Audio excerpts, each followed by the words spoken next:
Hello, I'm Hannah Thibodeau. Welcome to CBC News Network. Thank you for joining us today. You're looking live at the United Nations Security Council in New York. Now, after 5 days of intensive negotiations behind the scenes, we're following this breaking news. A legally binding resolution has been passed on the war in Gaza. It is a toned-down version of the one originally presented. It doesn't call for an immediate ceasefire, but what it aims to do is bring more aid into Gaza. Now, here's how the result was announced last hour by the Security Council's current president from Ecuador. The result of the vote is as follows: 13 votes in favor, 0 votes against, 2 abstentions. The draft resolution has been adopted as Resolution 2720. Let's go to our Chris Reyes. She watches all things UN unfold for us and has been watching this resolution from the beginning. Chris, great to see you. Walk us through the resolution. Well, first, I'll tell you, Hannah, I've been waiting in my office every single day, waiting for this vote. It was supposed to happen on Tuesday, then Wednesday, then Thursday, delayed to this morning. And as you mentioned, the reason for that is because of the intense behind-the-scenes negotiations that happened in trying to work out the language in order to avoid any kind of veto from one of the permanent members of the Security Council, particularly the U.S. The U.S. vetoed a resolution earlier this month that called for a humanitarian ceasefire. This resolution, tabled by the UAE, wanted to avoid that. Interrupt just for 1 second. I'm so sorry. We're having problems with your microphone. It's up against your neck. Let's just start again. Get you to pull that out from your neck. Just a smidge, because it's muffling you. Okay. Yeah, it's just hard to hear you, and we want to get the full context of this. Okay, let's start again. You got it. Yeah, because it was a little muffled. So let's go back to what this resolution says.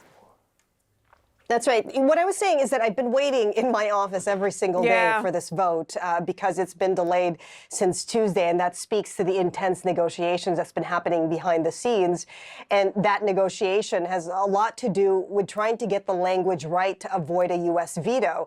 Earlier this month, the United States vetoed a resolution at the Security Council calling for a humanitarian ceasefire. The UAE, which is the country that tabled this resolution, wanted to avoid that. So the highlights of this resolution that's now passed, and as you mentioned, because it's from the Security Council, it's legally binding, is that it calls for immediate humanitarian access throughout the Gaza Strip.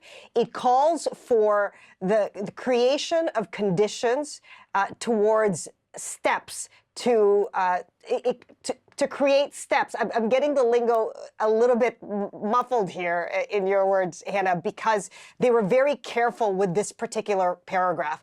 So the paragraph reads that the resolution calls to create steps to create conditions for the cessation of hostilities. You see how carefully worded that is. And what we heard from other members of the council is that satisfied their belief that Israel is still justified in their right to self-defense. This also reiterates the need for a two-state solution. It calls for all parties to abide by international law. And what we heard from the UAE is that the United States intensely negotiated to get this language right so that they wouldn't block it. And what we heard from the U.S. ambassador is that this is the right step forward, but they did explain why they chose to abstain rather than vote in favor of the resolution. Have a listen to Linda Thomas Greenfield. While we are encouraged that the Council spoke out on this humanitarian crisis, we're deeply disappointed, appalled actually, that once again the Council was not able to condemn Hamas's horrific terrorist attack on October 7th.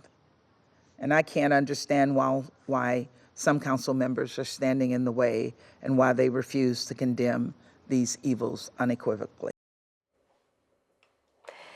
And so that explained the U.S.'s abstention. They've always been clear that they're against any kind of using the word ceasefire in a resolution, as well as the fact that they can't sign on to a document that doesn't condemn Hamas and the attacks of the October 7th. To explain, Hannah, Russia's abstention, Russia has had, no surprise, a sort of an opposite stance from the United States. They believe that the only way to get humanitarian aid successfully into Gaza is by calling for a ceasefire. And that's why they introduced an amendment before the vote to the resolution today, calling for that stronger language. That amendment was vetoed by the United States, and so it did not go into the resolution. However, Russia still chose to abstain and not use its veto power. So in that sense, this is a significant step. This is the strongest statement to come out of the Security Council to address the humanitarian crisis in Gaza.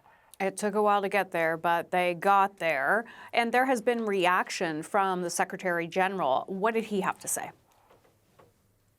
That's right. I mean, it's worth mentioning that one of the main points of the resolution is requesting the Secretary General to appoint a special coordinator to monitor all of this humanitarian aid that will, theoretically come into Gaza through multiple points as a result of this resolution. So the United Nations, the Secretary General, will play a very important role in getting this resolution implemented on the ground. He held his end-of-year briefing today with members of the press here at the United Nations. He was asked whether he felt this resolution went far enough. Have a listen to what he said.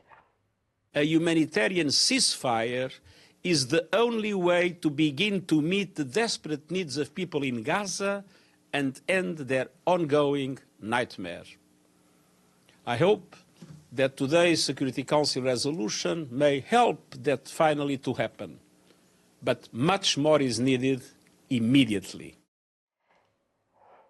And Hannah, what you're really hearing from all parties is this very pained compromise that they had to engage in order to even get to this resolution. You heard from the Secretary General there that he believes only a ceasefire will allow for humanitarian aid to come in, but he knows that he can't get some members of that Security Council, specifically the United States, to sign on to that language, and that this is an important step. So we'll wait to see where this resolution goes from here, what the circumstances will be in appointing this special coordinator on the ground, and also the important thing that we'll be watching is this resolution calls for multiple points of entry into Gaza to allow for humanitarian aid. And we know how complicated it is to get all of those routes opened, given all of the different parties that are involved in facilitating that, and that this is, the end of the year for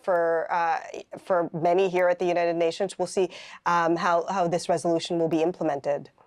Chris Reyes, thank you for bringing us this breaking news. Always appreciate your reporting. Thank you.